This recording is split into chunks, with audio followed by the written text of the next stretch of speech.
Assalamualaikum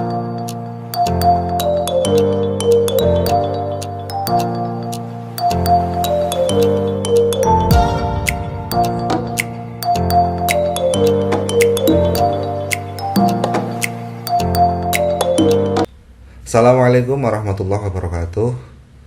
Salam sejahtera bagi kita semua. Perkenalkan, nama saya Muhammad Rikza Muqtada Magister Pendidikan. Saya merupakan dosen Prodi Pendidikan Matematika di Universitas Tidar. Pada video kali ini, saya akan menyampaikan materi kajian kurikulum pendidikan matematika, yaitu tentang pembelajaran kurikulum merdeka. Nah, ini nanti juga pada materi kali ini saya bagi menjadi 2 video, dan video ini merupakan video bagian pertama.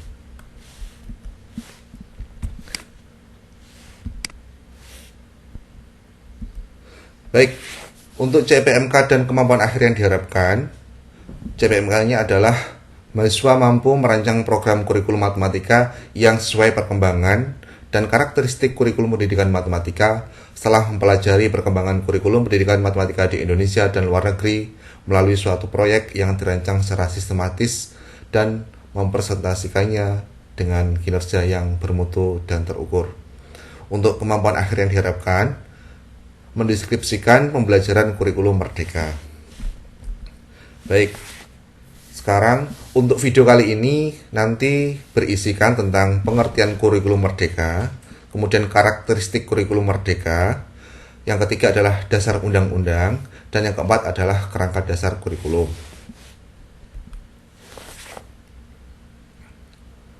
Yang pertama adalah pengertian dari kurikulum merdeka. Kurikulum merdeka adalah kurikulum dengan pembelajaran intrakurikuler yang beragam, di mana konten akan lebih optimal agar peserta didik memiliki cukup waktu untuk mendalami konsep dan menguatkan kompetensi. Jadi kurikulum merdeka ini nanti untuk kontennya itu diharapkan lebih mendalam daripada penerapan kurikulum-kurikulum yang sebelumnya. Nah, kurikulum merdeka itu diberikan sebagai opsi bagi satuan pendidikan untuk melakukan pemulihan pembelajaran selama tahun 2022 sampai 2024. Nah, bisa dilihat bahwa ini ketika masa pra-pandemi, sekolah-sekolah menggunakan kurikulum 2013, kemudian pada masa pandemi pertama 2020 sampai 2021 itu menggunakan kurikulum 2013 dan kurikulum darurat, di mana kurikulum darurat merupakan kurikulum 2013 yang disederhanakan.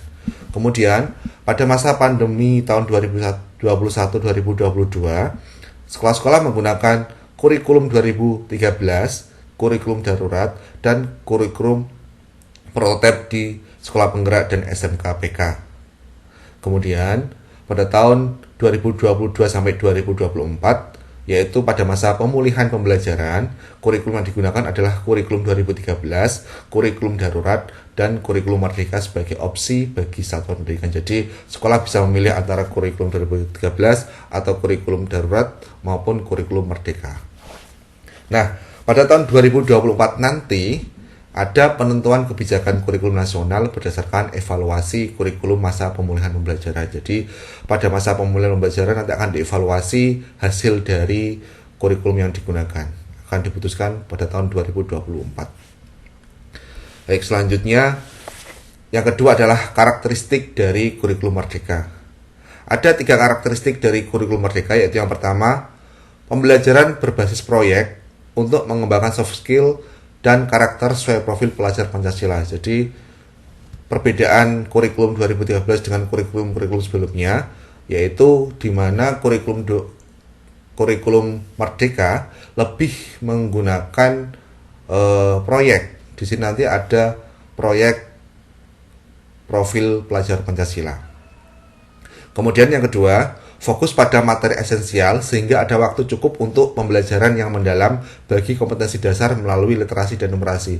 Jadi dalam kurikulum merdeka nantinya materi yang akan diberikan pada siswa lebih sedikit daripada kurikulum sebelumnya, namun akan dipelajari lebih mendalam. Kemudian yang ketiga, fleksibilitas bagi guru untuk melakukan pembelajaran yang terdiferensiasi sesuai dengan kemampuan peserta didik dan melakukan penyesuaian dengan konteks dan muatan lokal. Jadi karakteristik yang ketiga nanti ada istilah pembelajaran terdiferensiasi, pembelajaran diferensiasi, di mana nanti guru bisa memberikan materi atau mungkin bahan-bahan kajian yang sesuaikan dengan kemampuan peserta didik. Kemudian juga sekolah bisa menyesuaikan konteks pembelajaran dengan muatan lokal. Baik, selanjutnya yang ketiga, dasar undang-undang. Kurikulum Merdeka ini ada beberapa dasar undang-undang. Yang pertama yaitu Keputusan Mendikbud-Ristek nomor 262/M/2022, yaitu tentang perubahan Keputusan Mendikbud-Ristek nomor 56/M/2022 tentang pedoman penerapan kurikulum dalam rangka pemulihan pembelajaran. Yang kedua, Keputusan Kepala BSKAP nomor 009/KR/2022 tentang dimensi, elemen, dan suplemen profil pelajar Pancasila pada kurikulum Merdeka. Yang ketiga, Keputusan Mendikbud-Ristek nomor 56/M/2022 tentang pedoman penerapan kurikulum dalam rangka pemulihan pembelajaran. Yang keempat, Keputusan Kepala BSKAP nomor 024/H/KR/2022 tentang konsentrasi keahlian SMK atau MAK pada kurikulum Merdeka. Kemudian Keputusan Kepala BSKAP nomor 033/H/KR/2022 yaitu tentang perubahan Keputusan Kepala BSKAP nomor 008/KR/2022. Kemudian yang terakhir, Keputusan Kepala BSKAP nomor 044/H/KR/2022 tentang Satuan Pendidikan Pelaksana Implementasi Kurikulum Merdeka pada tahun 2022-2023. Nanti teman-teman bisa cari dasar-dasar undang-undang ini dan dipelajari sendiri. Selanjutnya, yang ketiga adalah kerangka dasar. Kerangka dasar Kurikulum Merdeka ditetapkan oleh pemerintah pusat dengan mengacu pada tujuan pendidikan nasional dan SNP.